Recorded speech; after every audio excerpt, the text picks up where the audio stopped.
Hallelujah! Magandang umaga po sa bawat isa na nakikinig ngayon. Purihin po ang Panginoon sa napakagandang araw, pinagpalang araw ng Panginoon. Tayo po muna bago magpasimula sa ating morning devotion ay mananalangin. Ano po? Tayo po ay manalangin. Aming Ama at aming Diyos, kami po ay lumalapit sa iyo na may pagpapasalamat sa magdamag na pag-iingat mo sa aming pagtulog at nagising kami na may panibagong lakas at pag-asa na ang maghapong ito at hanggang kailan ay ginagabayan mo kami, iniingatan, pinagpapala at tinatagpo ang lahat ng pangangailangan. Ama, salamat po sa umagang ito sa iyong mga salita na aming pagbubulay-bulayan at hinihiling namin ang loob ng dugo ni Jesus na habang kami ay nagbubulay-bulay ay ang kapangyarihan ng Santong Espiritu ang siyang nangunguna sa iyong hamak na lingkod. Salamat po, Ama. Ang papuri pa sa salamat ibibigay namin sa iyo sa pangalan ng aming Panginoong Yesus. Amen. At tayo po ay excuse me po. Tayo po ay babasa sa Deuteronomio 10:1 hanggang 22 at ang ating pong paksa ay pagsunod sa mga utos ng Diyos. Tayo po ay magpapasimula sa unang talata. Noon ay sinabi sa akin ni Yahweh, magtapyas ka ng 2 bato, tulad noong una at gumawa ka ng kabangyari sa kahoy. Pagkatapos, umakyat ka sa bundok. Isusulat ko sa 2 tapyas ng bato ang nakasulat sa unang 2 tapyas na binasag mo. Pagkatapos itago mo sa kaban. Kaya, pang-3 na po, kaya gumawa ako ng kabangyari sa punong akasya, tumapyas ng 2 batong katulad noong una at ako'y umakyat sa bundok. Talatang 4 po, isinulat nga ni Yahweh ang 10 utos sa 2 tapyas ng bato. Ang 10 utos na ito ang sinabi niya sa inyo mula sa naglalagablab na apoy, samantalang kayo'y nagkakatipon sa paanan ng bundok. Sorry po. Ang 2 tapyas ng bato ay ibinigay sa akin ni Yahweh. Pang-5 po, ako'y nagbalik mula sa bundok at inilagay ko sa kaban ang 2 tapyas ng bato tulad ng utos sa akin ni Yahweh. 5, 6, 6, 7, 8 at 9 na talata. Ang mga Israelita ay naglakbay mula sa Jaakan hanggang Musera. Doon namatay at inilibing si Aaron, ang anak niyang si Eleazar, ang pumalit sa kanya bilang saserdote. 7. Mula roon nagtuloy sila sa Gudguda at sa Juttaba. Juttaba, isang lugar na may maraming batis. Praise the Lord. 8. Noon pinili ni Yahweh ang mga Levita upang magbuhat ng kabanang tipan, tumulong sa paglilingkod sa kanya at magbasbas sa kanyang pangalan tulad ng ginagawa nila ngayon. Pang-7 na talata, dahil dito, walang kaparte ang mga Levita sa lupaing ibinigay sa inyo ni Yahweh na inyong Diyos. Si Yahweh ang bahagi nila tulad ng pangako niya. Tulad noong una, 40 araw at gabi akong nanatili sa bundok. At pinakinggan naman ako ni Yahweh. Dahil dito, hindi na niya itinuloy ang balak na pagpuksa sa inyo. 11, sinabi niya sa akin na pangunahan kayo sa paglalakbay at pagsakop sa lupaing ipinangako ko sa inyong mga ninuno. Pang-12 talata po. Sorry po. Bayang Israel, ano nga ba ang nais ni Yahweh mula sa inyo? Ang gusto lang niya ay igalang ninyo siya. Sundin ang kanyang mga utos. Ibigin siya, paglingkuran ng buong puso't kaluluwa. 13, at tuparin ang kanyang mga bilin at tuntunin. Ito rin naman ay para sa inyong kabutihan. 14, 15, 16 po na talata. Ang pinakamataas na langit, ang daigdig at ang lahat ng narito ay kay Yahweh.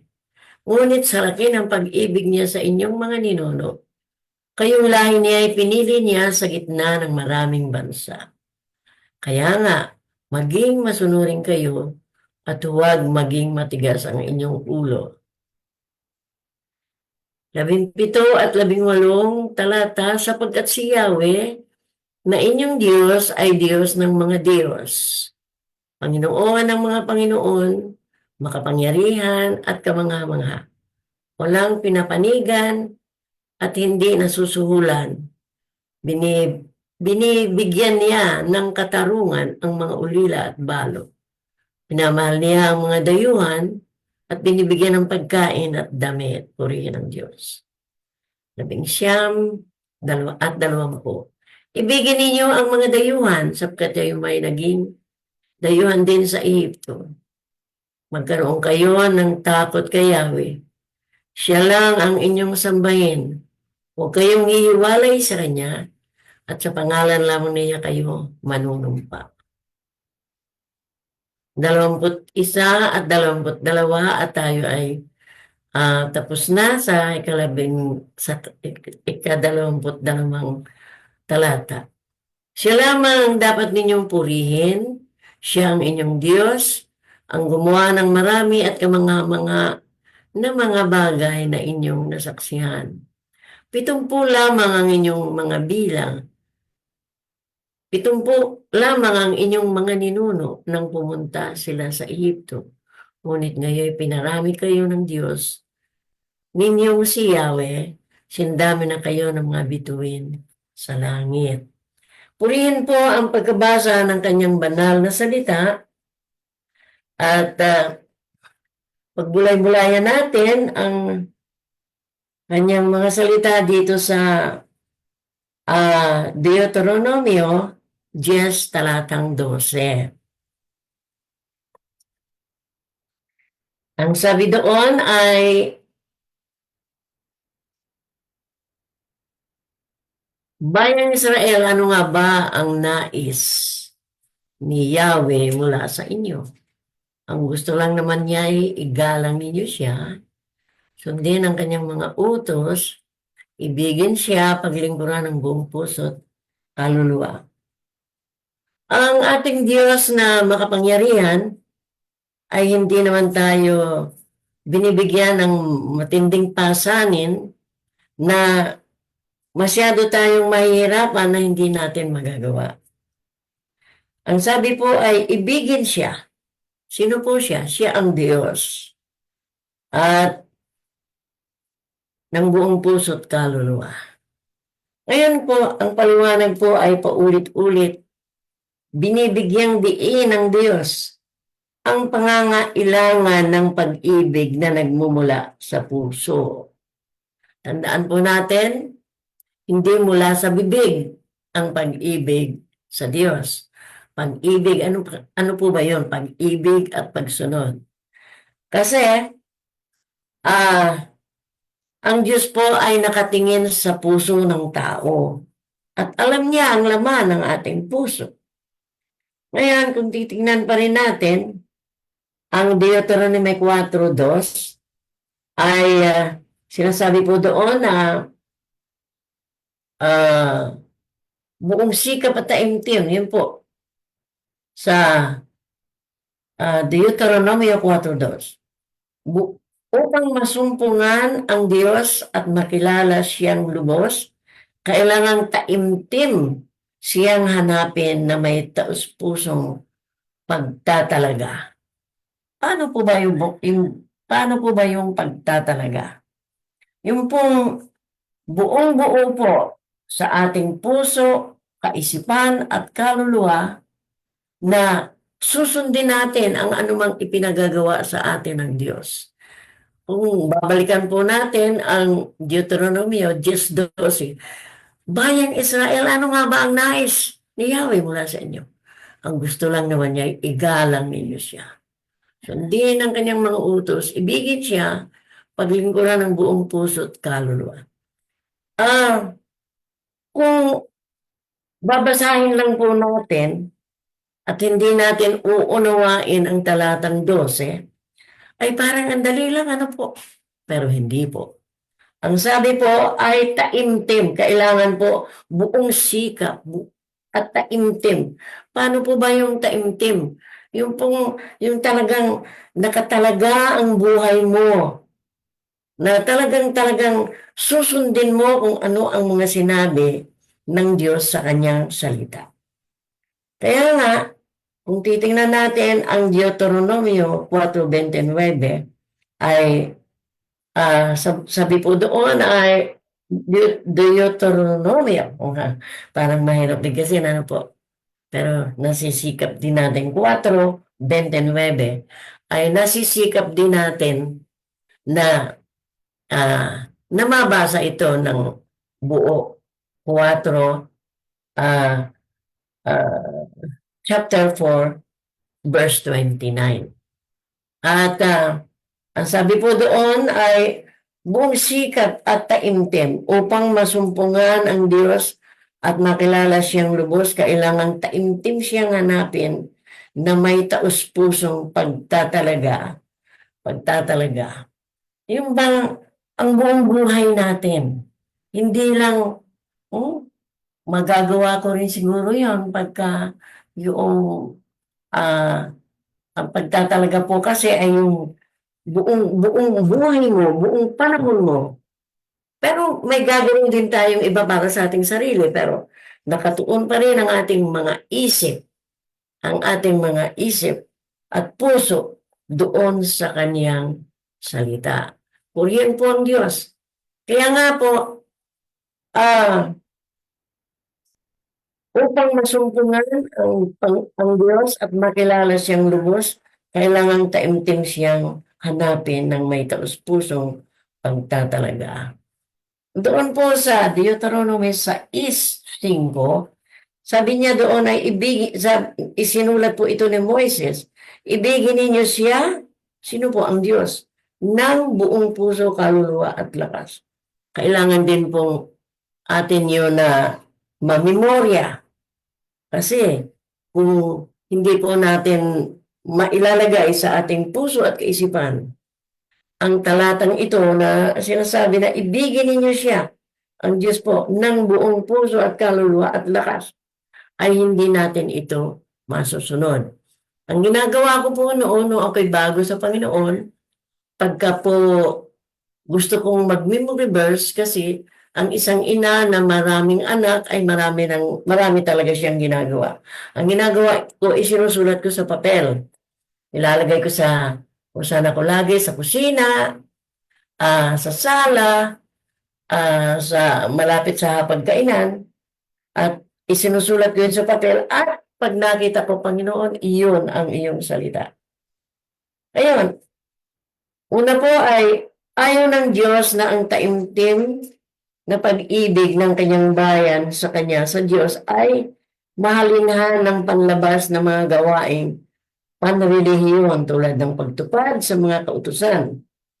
Ngayon, ano po ba ang mga ginagawa natin bilang pagtupad sa mga gawaing relihiyon, at yun po ay ginagawa natin sa ating worship center o kaya doon sa ating simbahan na tinatawag.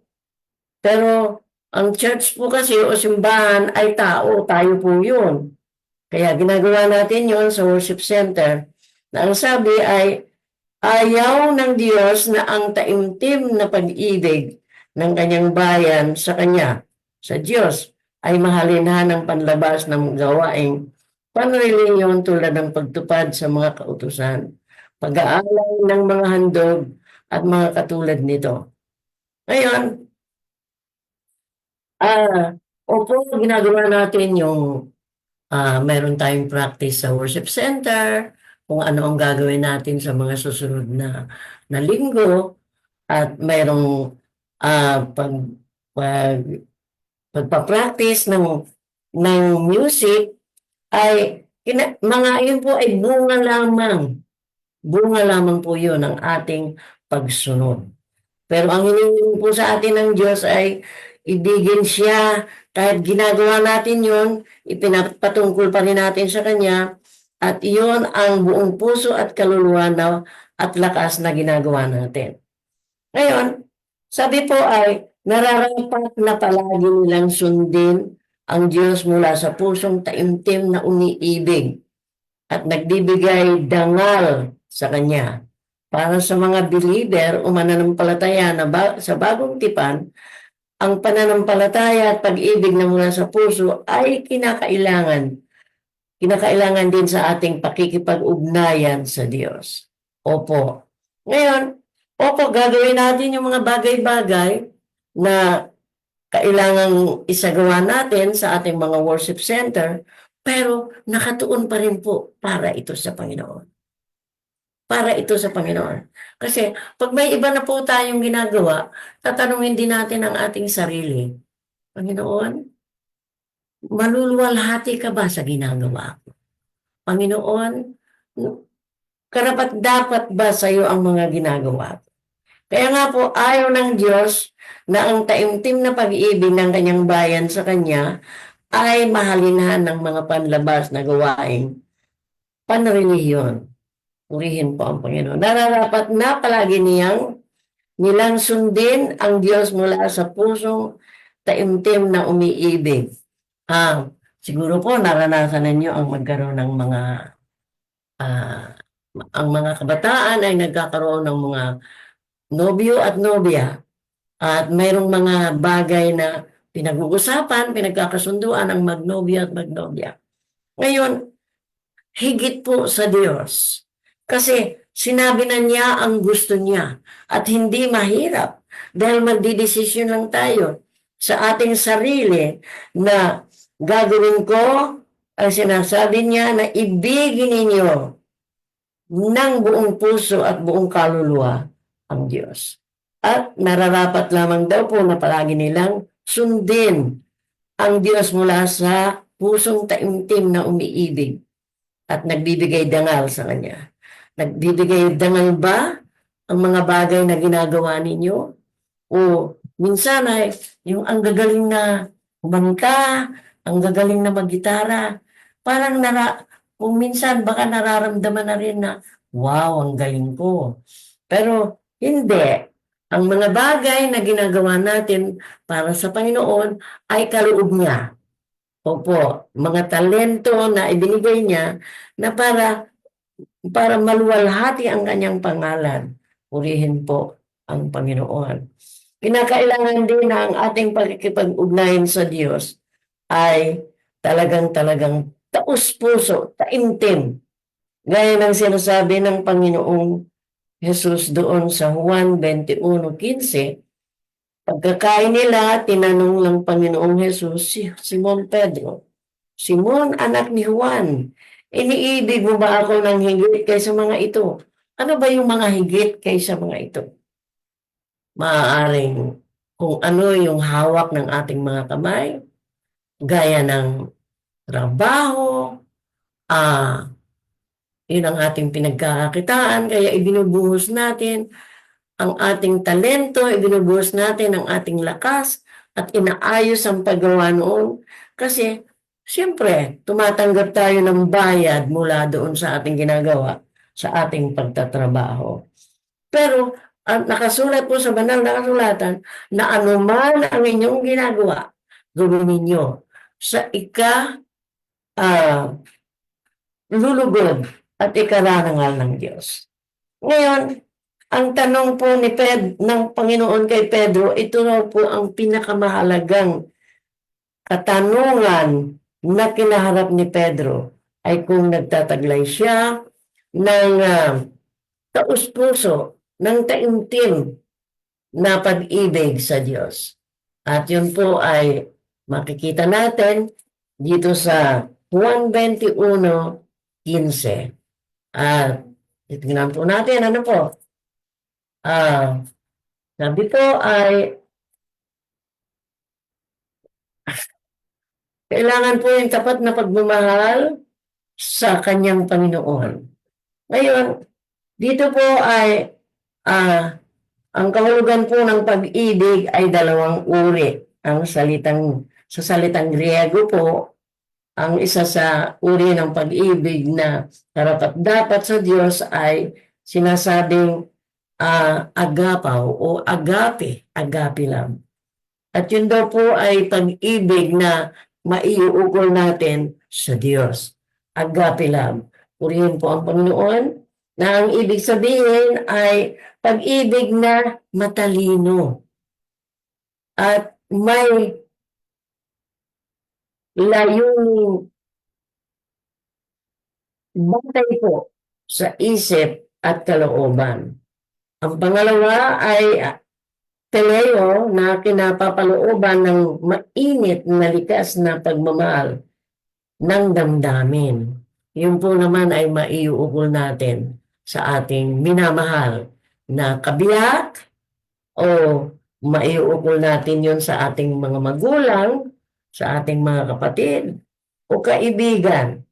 Ngayon, ang ginamit dito, ang una ay agape. Ang ibig sabihin ay pag-ibig na matalino at may layuning batay po sa isip at kalooban.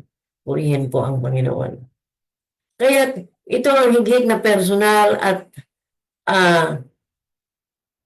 personal na nadaramang pag-ibig sa salitang ito'y ipinakikita ni Jesus. Ang pag-ibig ni Pedro ay hindi lamang nagmumula sa kalooban, kundi mula sa puso. Isang pag-ibig na sumisibol mula sa layunin at personal na damdamin.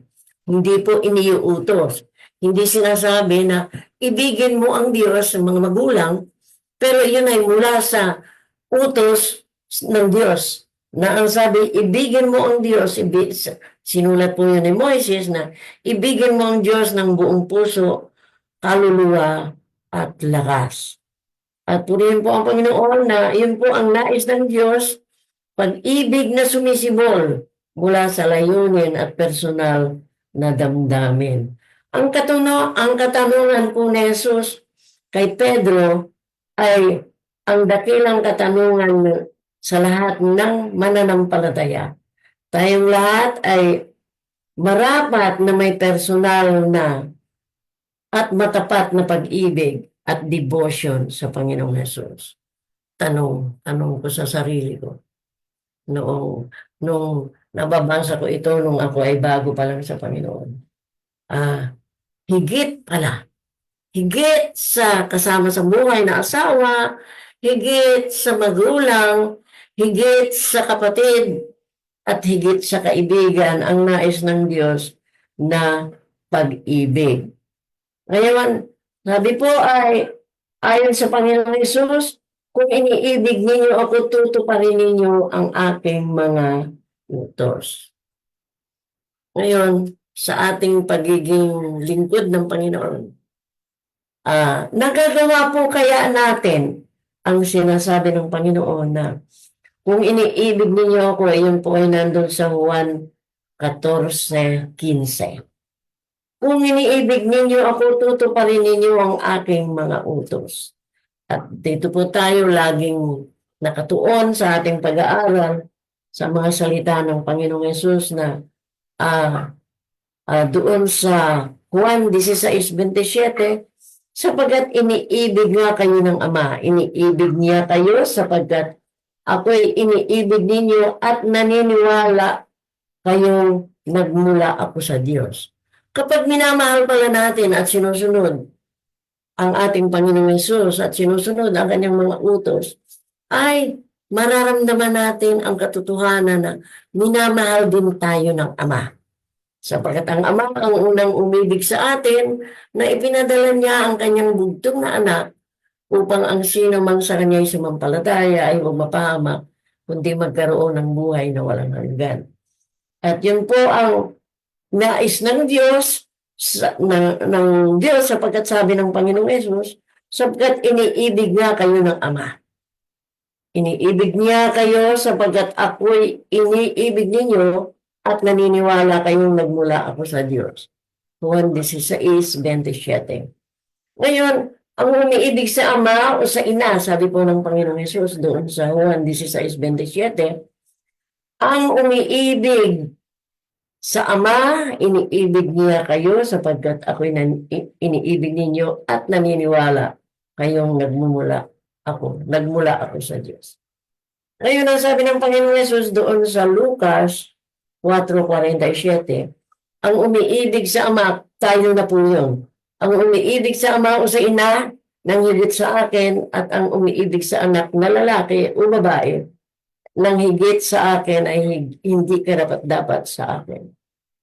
Lucas yun, 7:47. Kapag higit po nating sinusunod at minamahal ang ating pamilya, o ang ating asawa, o ang ating mga anak, na babae o lalaki, ay hindi tayo karapat-dapat na maging alagad ng ating Panginoon. Ang ating pong pag-iibig ay kinakailangan lamang na makasentro. Opo, mahal din natin ang ating mga magulang, mahal din natin ang ating asawa at mga anak. Pero ang totoo po ay kailangan ang lahat ng number 1 pag-ibig at karapat-dapat sa Diyos ay siya lamang ang pangunahin. Purihin po ang Panginoon. Ang sabi doon sa Lucas 4:47, ang umiibig sa Ama o sa Ina ng higit sa akin at ang umiibig sa anak na lalaki o babae ay nang higit sa akin ay hindi karapat-dapat sa akin. Hindi po tinatanggap ng Panginoong Yesus ang pagmamahal natin sa Kanya na siya ay pangalawa lang.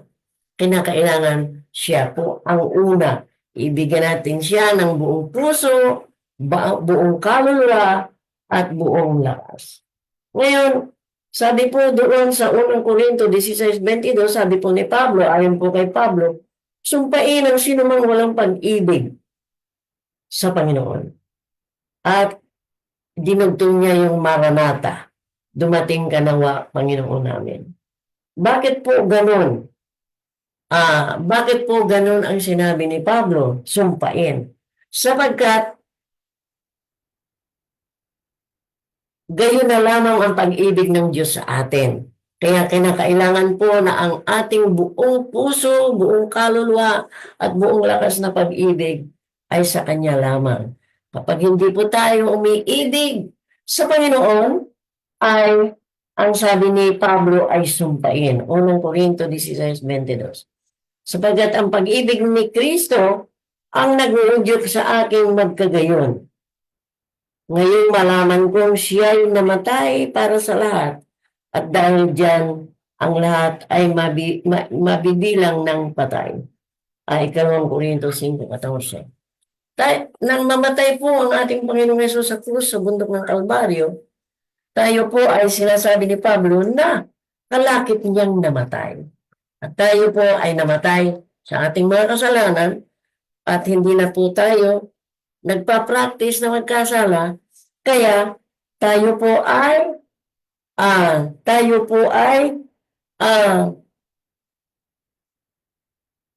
patay na sa kasalanan. Hindi na po tayo nagpa-practice sa mga kasalanan.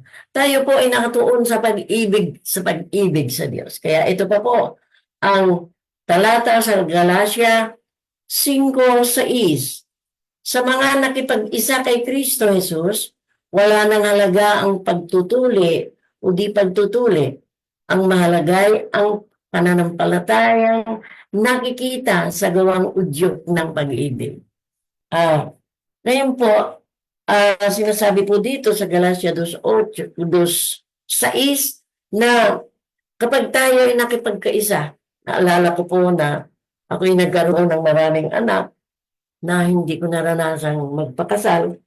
Ngunit nang tanggapin ko po si Kristo, July 19, 1963, ay nabuo sa puso ko na ako'y nakipagkasal sa Kanya.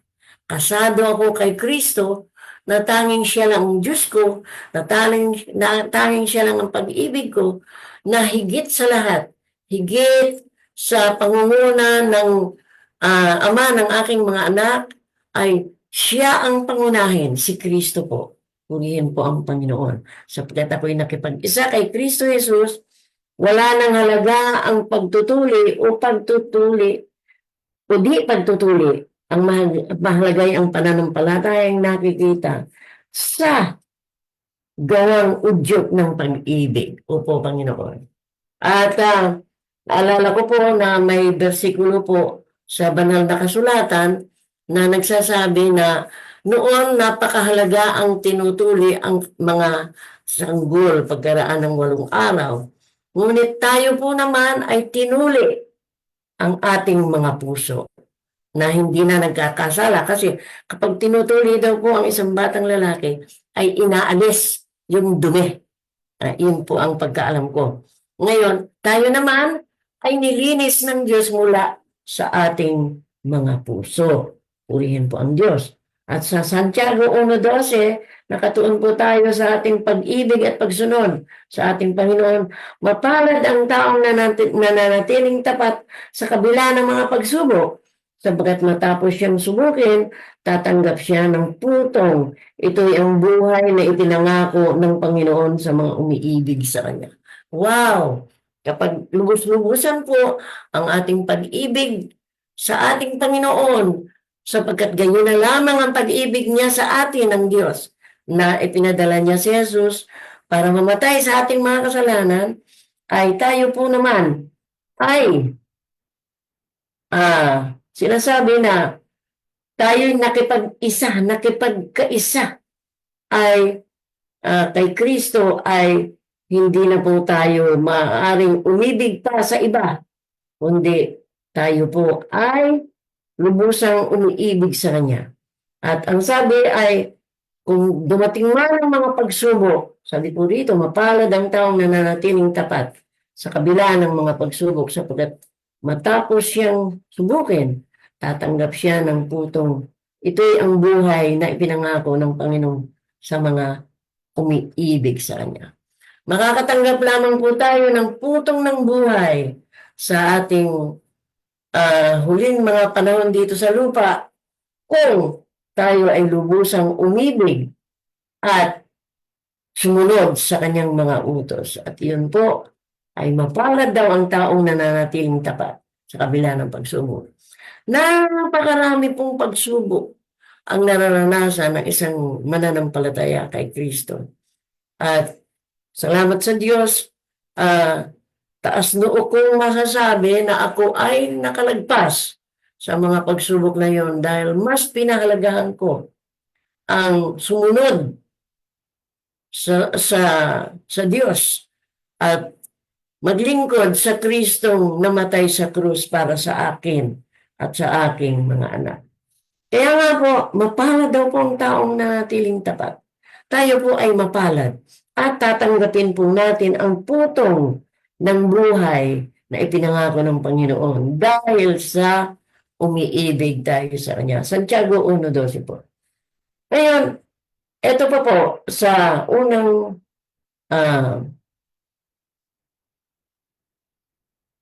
Pedro po, 1:8. Hindi ninyo siya nakita kailanman, ngunit siya'y inibig na ninyo. Hindi pa rin ninyo siya nakikita magpahanggang ngayon, ngunit nananalig na kayo sa Kanya. Dahil dito ay nag-uumapaw na sa inyong puso ang kagalakan di kayang ilarawan sa salita. Opo, purihin po ang Panginoon. Naranasan ko po yun, kasi po sa pagkakaroon ko ng maraming anak na ang kanilang ama ay may unang asawa, ay naranasan ko po na magbagong buhay. At purihin po ang Diyos na naramdaman ko yung yung sinasabing first love. Opo, totoo po yun na naranasan ko. First love po na ano po, hindi ninyo nakita kailanman, ngunit siya'y inibig na ninyo. Naranasan ko po yun.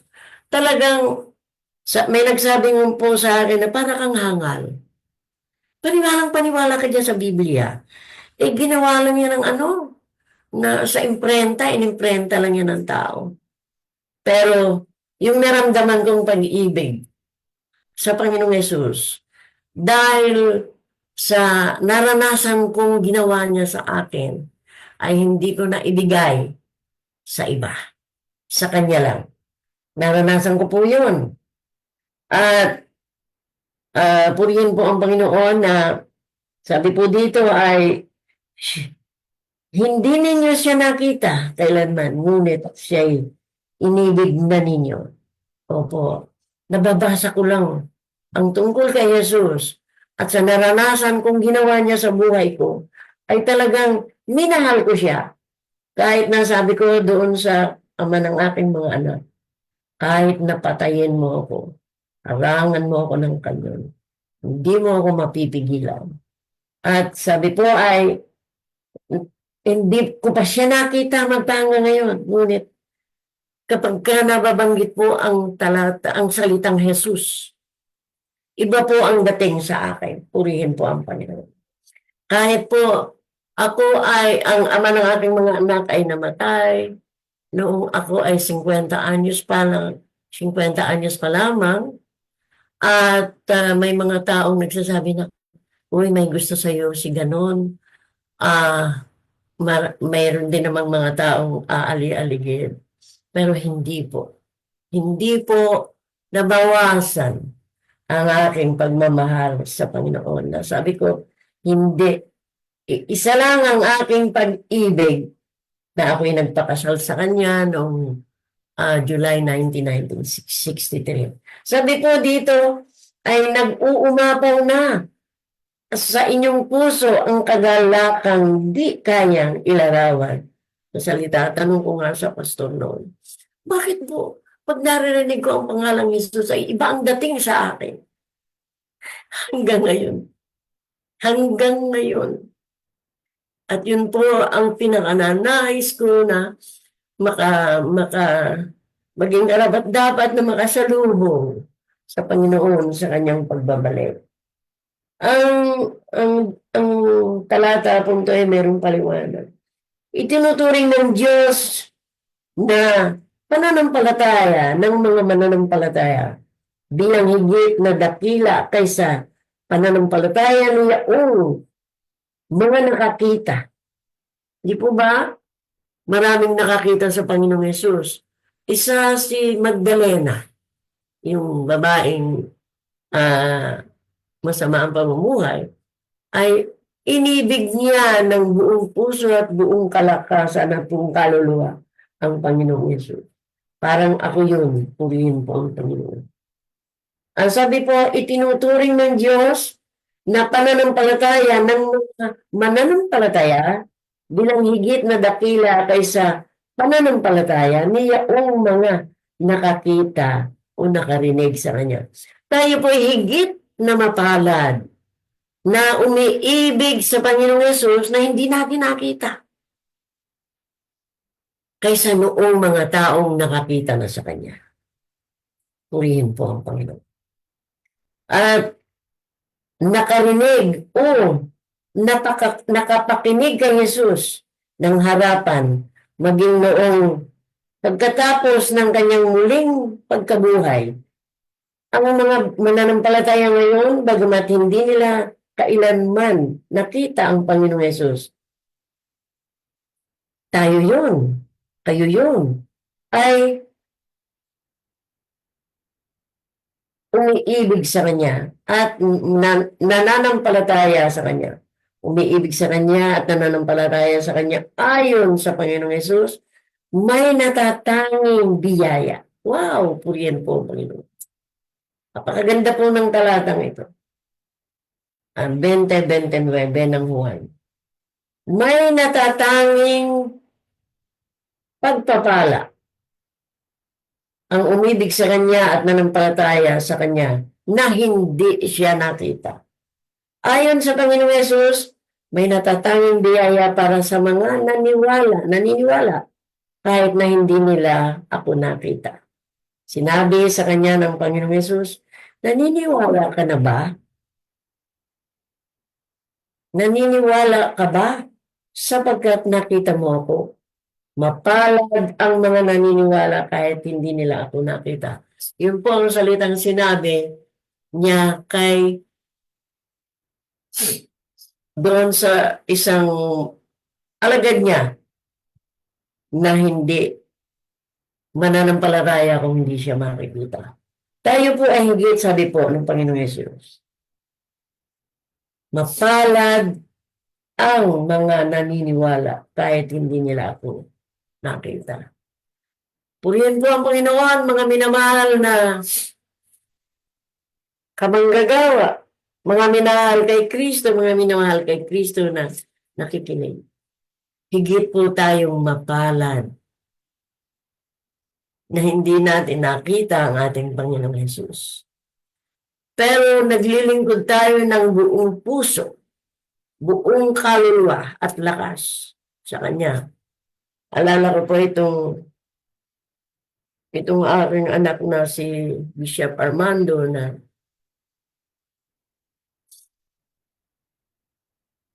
ang laging nasabi niya, inay, nagpapakasaya ako sa Panginoon. Nagpapakasaya siya na nakilala niya si Jesus at kahit saang bansa ay dinadala niya ang pangalang Jesus. Iiwan niya ang kanyang pamilya at pumupunta siya sa mga lugar na mahirap puntahan. Malayo sa kanyang pamilya.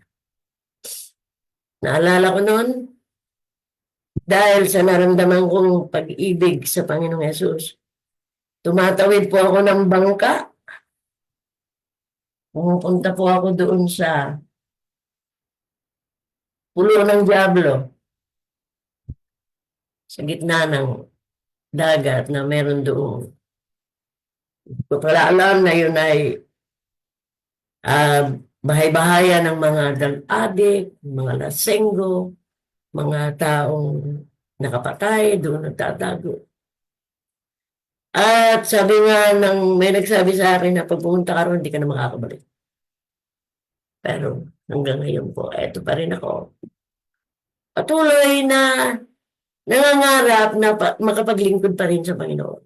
Pangarap po dahil sa sitwasyon ko, yung aking kalusugan, yung aking edad, pero hindi po nawawala yung pagnanais na patuloy na maglingkod sa Panginoon.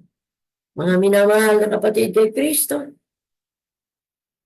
kapag ganun po ang ating desisyon, tayo po ay makakatanggap ng sinasabi ng Panginoon na natatanging pagpapala sa mga taong nanampalataya sa Kanya kahit hindi pa siya nakikita hanggang ngayon. At kinasasabikan po natin ang malapit na pagbabalik ng ating Panginoon.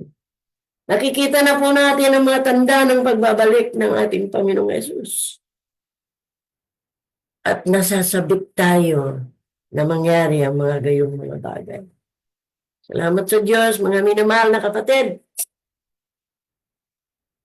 Ako po ay nagpupuri, nagpapasalamat sa Panginoon sa mga nakinig. Si Bishop Arman po, ang aking anak si Mario, Teacher Bel Granados and family, Joanna Free, Gallardo, Suset,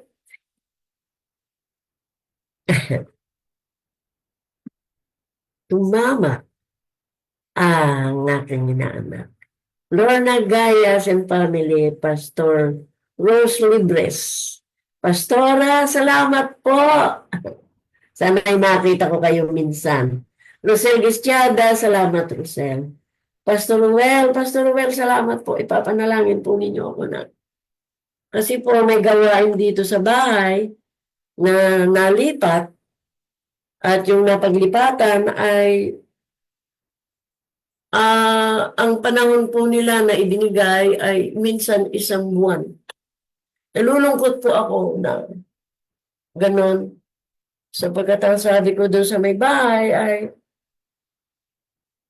ang halaman na itinanim na minsan lamang 1 buwan didiligin ay mamamatay. Tulungan po ninyo ang manalangin na bagamat doon pa rin sa lugar na yun ay malipat naman ang ibang bahay. At yun po ang aking pangarap. Pangarap dahil humihingi ako ng lakas sa Panginoon. Nadalawin ang mga taong dumadalo minsan 1 buwan. Purihin po ang Panginoon. At salamat po sa inyong panalangin na mangyari yung hinihingi ko sa Panginoon. Magdalaw, magbahay-bahay. Dahil trabaho ko yun noong araw. Ako'y malakas pa. Missionary Gi ba yun na? Salamat, minamahal na kapatid kay Kristo. Eliza Jaime Abaw, Esel Bihar, Francisco, Marie Chris Noan and family. Hesen Pangilinan and family. Arlene Santa Clara. Maraming salamat sa inyo sa pagtitiyaga. Sa boses ng isang 88 na gulang na naghahangad pa rin na maglingkod kasi po niisip ko na malungkot ako na pupuntang langit, na ang iba ay pupuntang impyerno. Pag hindi sila nakarinig, kasi yan nasusulat na paano silang mananampalataya kung walang magsasabi sa kanila. Nakahanda po ako magsabi. Tulungan ninyo ako sa panalangin na makarating, makalabas ng bahay. Lagi lang po ako sa bahay. Pero nararamdaman ko rin na pinapalakas na po ako ng Panginoon. Mula po Mayo, nagkasakit ang aking anak. Maraming salamat, mga minamahal kay Kristo. At tayo po ay mananalangin. Aming Ama at aming Diyos, wala na pong pinakamabuti at pinakamagandang bagay na nararamdaman ko ang magsalita ng patungkol sa iyong kabutihan, pag-ibig, pagliligtas, at pagpapadala ng iyong bugtong na anak na hindi mo ipinagkait kahit kaisa-isang anak. At ngayon kami nananampalataya sa iyo ay naging mga anak mo dahil sa iyong pag-ibig. Salamat po, Ama, purihin ang iyong dakilang pangalan. At salamat po sa aking apo na si Pastora Charis na walang sawang nananalangin at ang kanilang buong pamilya kasama ang kanilang amang si Bishop Armando. Pastora Charis, tinutulungan ako lagi na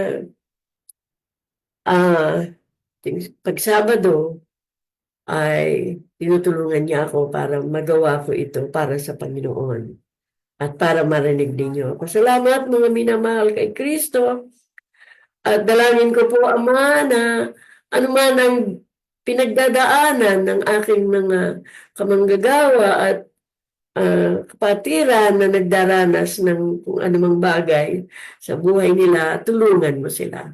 Pagpalain mo sila, palakasin mo ang loob nila, patatagin mo sila, at dalangin ko na tagpuin mo ang kanilang maraming mga pangangailangan. At kung merong mga may sakit, hipuin mo, Panginoon, at pagalingin. At kung merong tahanan na medyo may problema, Panginoon, ikaw ang Diyos ng kapayapaan, Diyos ng pag-ibig at Diyos na nagsusubaybay, nangunguna sa bawat pamilya. Ama, patuloy ka naming paglilingkuran, ibabalik ang kapurihan sa iyo at pasasalamat sa matamis na pangalan ng aming Panginoong Yesus. Salamat po, Ama. Ang alam po ni Jesus, lahat po ay mag-amen ng amen. Ilang minuto.